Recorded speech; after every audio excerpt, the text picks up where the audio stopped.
it's obviously been a very long and difficult week and weekend, and it was important to me to get with you this morning to address what we're seeing around the country as it relates to racial injustice and inequality. I wanted to do it in advance of the COVID press conference because we've worked hard to make sure that the daily COVID press conferences are just that, focused exclusively on the COVID announcements.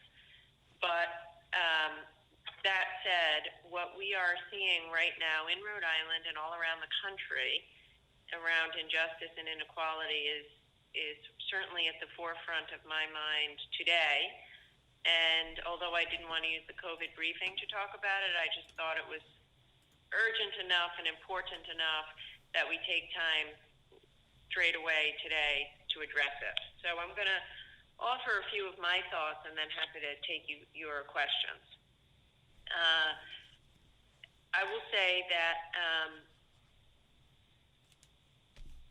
COVID has brought to the forefront the racial inequities that have existed for a long time in this country, that are ingrained in our society, across our society, in healthcare, in education, in housing, in wage disparity, economic opportunity inequality, and so much more.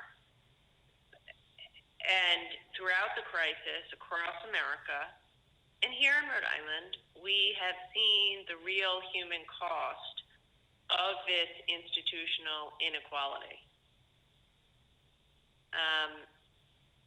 It's inequality that has existed long before COVID, but the crisis certainly highlights it.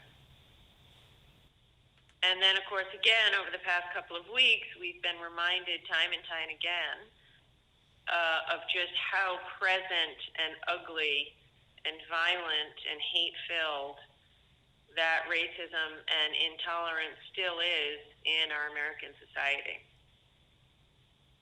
Now, for many Americans, they don't need that reminder because they live it every day. But for those of us who don't, for those of us who are privileged enough and such that we can go for a jog or go to the grocery store or live our lives without fear that we might be attacked or discriminated against or the victim of violence or even killed for the color of our skin, the tragedies that we've seen have to be a wake-up call for all of us that institutional racism exists throughout our society and we need to do more to deal with it and eliminate it. Last week at the press conference, I think maybe on Friday, I was asked my reaction to what we are seeing, and I said that racism in all of its forms are unacceptable. And I said that it was a wake-up call for all of us and an occasion for all of us to ask ourselves what more we can do. Clearly, we're not doing enough. You know, I'd like to think that in my administration and throughout the COVID crisis, we've had an equity-centric approach, but clearly we're not doing enough. And so we all need to ask ourselves, in whatever walk of life we find ourselves, what more can we do to bring about a more equal and more just America? And what more can we do to fight back against racism on an individual level in our own lives and on an institutional level? And I think what we're seeing now, the violence, this unrest, the anger, is a result of very deep wounds, real wounds. And obviously not going to be fixed overnight, not going to be healed by one person or one action. But it is a call to action for all of us.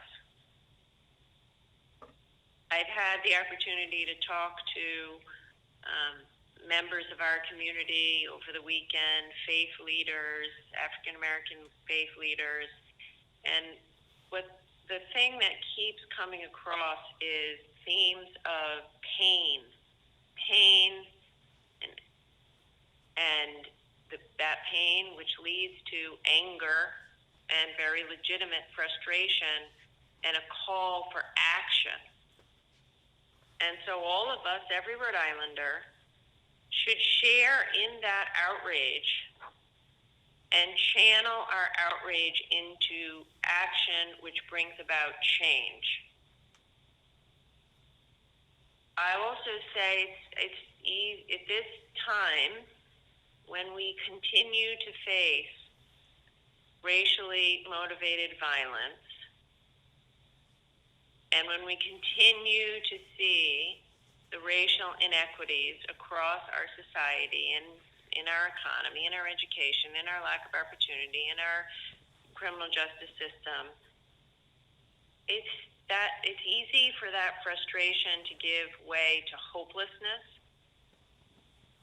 and that's what we cannot let happen. We all have to summon our sense of hope and let that hope drive us to a renewed commitment to take action at every level to eliminate this racism and inequality.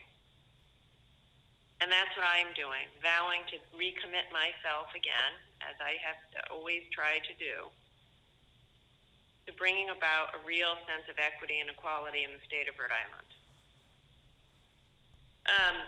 I also wanted to just take a second while I have you on the phone to you, the members of the press.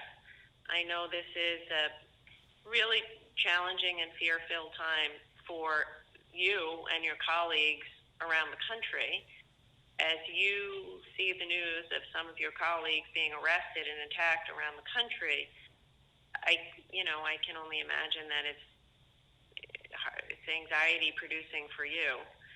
And so I want to encourage you to stay strong and be courageous and to stay out there and keep doing your job even though you might be afraid. And I want to thank you for everything that you're doing. And as your profession and your work is being disparaged and dismissed by public leaders at the highest levels of our nation's government, I want you to know that you have my respect and support, and I hope that you'll, just have the courage to continue doing what you're doing. I will say that as we're living through these truly unprecedented times, your jobs are more important than ever. So I hope you take heart in that, and yourselves. Recommit yourselves to a free press and recommit yourselves to a freer, more equitable Rhode Island. Governor Raimondo, Anita Buffoni here. I just wanted to ask you about the vandalism to the State House. What's your reaction? I know you mentioned that it was peaceful, but obviously it ended with that, as well as you mentioned it was socially distant. Our video obviously shows that that wasn't the case. It's obviously difficult in protest, but what's your initial reaction to the vandalism? Yeah. So look, vandalism in any form is unacceptable, as is, violence.